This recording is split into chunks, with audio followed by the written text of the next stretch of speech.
उधमपुर में 8 घंटे के भीतर एक के बाद एक हुए 2 विस्फोटों से सिक्योरिटी एजेंसियों के होश उड़ गए हैं।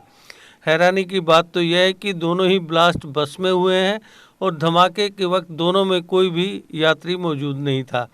पहला विस्फोट बुधवार रात करीब 11 बजे हुआ था, जबकि दूसरा ब्लास्ट गुरुवार सुबह करीब 6 बजे हुआ। घटना को लेकर शुरुआती जांच में पता चला है कि विस्फोट के लिए टाइमर और स्टिकी बम का इस्तेमाल किया गया हो सकता है। घटना को लेकर एडीजीपी जम्मू मुकेश सिंह ने उधमपुर बस स्टैंड का दौरा करने के बाद कहा कि दोनों विस्फोट खाली बसों में हुए हैं। दोनों धमाकों में एक खास तरह की समानता भी है। संभावना है कि स्टिकी बम का इस्तेमाल किया गया हो, लेकिन हम ये पक्के तौर पर नहीं कह सकते हैं। उन्होंने कहा कि ऐसा लगता है कि विस्फोट के लिए टाइमर का इस्तेमाल भी किया गया था। फिलहाल पूरे मामले की जांच चल रही है।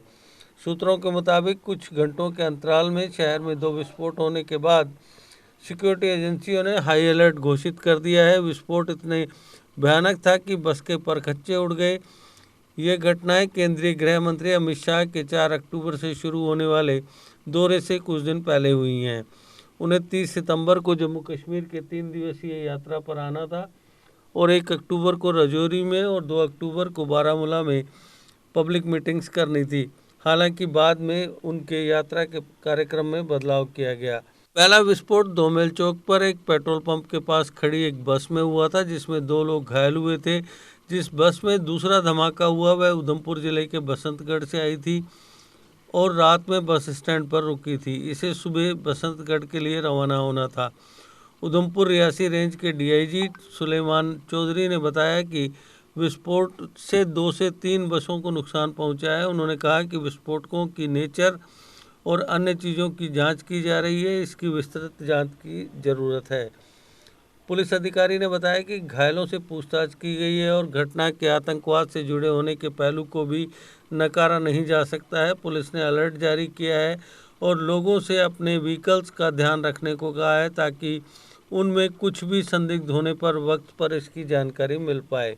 आपको बता दें कि स्टिकी बम वो बम होता है जिसे आसानी से कहीं भी चिपकाया जा सकता है। यही कारण है कि इसको स्टिकी बम कहा जाता है। दूसरी भाषा में इसे मैग्नेटिक बम भी कहा जाता है। स्टिकी बम ऐसा होता है जिसे मेटल पर आसानी से चिपकाया जा सकता है। इसका ज़्यादातर इस्तेमाल वाहनों पर लगाकर किया जाता है। इसके साथ साथ इसमें टाइमर का भी इस्तेमाल किया जाता है। दोनों विस्फोटों में टाइमर लगने के संकेत भी मिले हैं। उधमपुर में बस ब्लास्ट मामले में पता चला है कि रात के मुकाबले सुबह हुआ धमाका ज़्यादा कैपेसिटी का था। अगर इसकी चपेट में और लोग आते तो बहुत जाने जा सकती थी। रात को हुए पहले धमाके में इन्वेस्टिगेशन एजेंसियों को आगे की तरफ बस की सीढ़ियां चढ़ने पर बनी पहली सीट के नीचे बम रखे जाने की आशंका है। हालांकि अभी तक किसी इन्वेस्टिगेशन एजेंसी ने इसकी कंफर्मेशन नहीं की है। रात को हुए पहले धमाके में इन्वेस्टिगेशन एजेंसियों को आगे की तरफ बस की सीढ़ियों इस स्थान पर ही बस को ऊपर और नीचे अधिक नुकसान पहुंचा है। धमाके के कारण बस की छत का एक हिस्सा उड़ गया और छत पर रखा सामान नीचे जा गिरा। अंदर रखी सभी सीटें भी क्षतिग्रस्त हो गई और शीशे सारे टूट गए हैं। वहीं सुबह बस में हुए धमाके में इन्वेस्टिगेशन एजेंसियों को बस की पीछे की तरफ की सीट के नीचे बम रखे जाने के सबूत मिले हैं। बस अड्डे पर बस में धमाका इतना तेज था कि सीट के नीचे की और एक सुराग बन गया और धमाके की चपेट में बस की छत भी आ गई। छत पर लगाई गई लोहे की ग्रिल भी उखड़ गई और इसके शीशे टूट गए। बस की ज़्यादातर सीटें भी क्षतिग्रस्त हो गई हैं। इन्वेस्टिगेशन एजेंसियों ने बस के अंदर से कई सबूत जुटाए हैं। सूत्रों के मुताबिक एजेंसियों को बस के अंदर के सामान से आईडी के सबूत मिले हैं।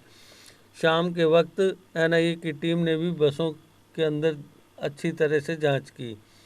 उधमपुर के 2 मील में बस अड्डे पर हुए धमाके के बाद चिनैनी में भी हाई अलर्ट जारी कर दिया गया है। पुलिस हर आने जाने वाले वाहन की जांच कर रही है। उधमपुर में बुधवार रात व वीरवार सुबह हुए धमाके के बाद चिनैनी के अलावा हाईवे पर नाके बढ़ा दिए गए हैं और संदिग्धों पर नज़र रखी जा रही है।